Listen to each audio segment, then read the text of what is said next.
be advised, the entire bridge, the entire key bridge is in the harbor. Unbelievable, chilling to watch.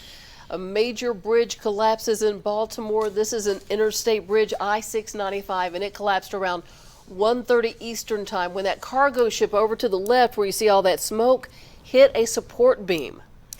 Yeah, and you can only imagine if somebody was driving across the bridge. Oh, Turns gosh. out there were cars on the bridge, and first responders say this is a mass casualty event. The governor of Maryland was speaking earlier, declaring a state of emergency. They have done some sonar. They say they've determined some vehicles are down at the bottom of that water. And Fox 13's Jeremy Pierre is joining us in the Breaking News Center, been keeping us updated all morning. What's the latest, JP? Well, we just heard from Governor Wes Moore of Maryland, and he basically updated us, telling us that they are now searching for six people in the Baltimore harbor. Those 6 people, including the 2 others rescued earlier this morning, are all part of a crew that happened to be working on the bridge this morning, working on fixing those potholes on the bridge.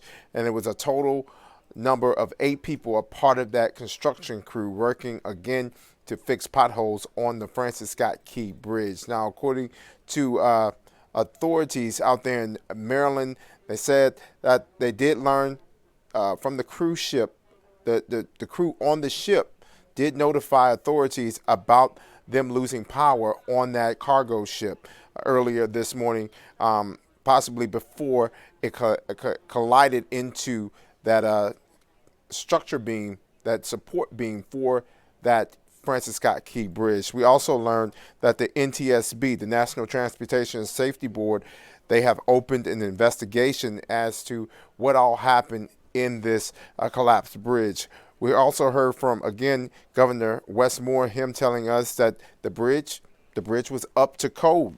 It was up to code, but that cargo ship right there, you see, colliding into that support beam did an extensive amount of damage, and then that bridge just collapsing into the harbor. This is news we also learned this morning, that the cars that you actually saw on the bridge, those cars belong to the crew. So no other cars happened to be on the bridge when it collapsed, as far as people getting across the bridge. If you take a real good look at this before it collapsed, you can see an 18-wheeler thankfully got across that bridge before it collapsed. Now, we did speak to, or we did hear from witnesses early this morning as to what they saw and they heard. And we were awakened with what appeared to be an earthquake and a long rolling sound of thunder. Wow. So we woke up, and literally we can look right out of our bedroom window and see the Key Bridge. But I couldn't see anything because of the darkness.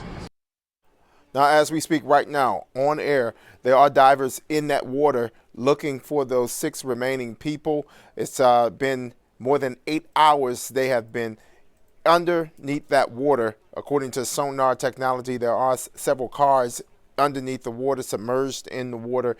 We're working right now to get another update as to where divers are and locating these people. It's 47 degrees in that water. That's how chilly it is. And a human body can only take so much of that cold water. Again, 2 people have already been rescued. 1 person didn't go to the hospital because they were uninjured miraculously. And then another person in the hospital with what they describe as serious conditions in an area trauma center. JP, excellent job from the Breaking News Center this morning. It sounds like now this tragedy might not be as bad as it might have appeared in the very beginning, but still a tragedy nonetheless in Baltimore. Great job this morning.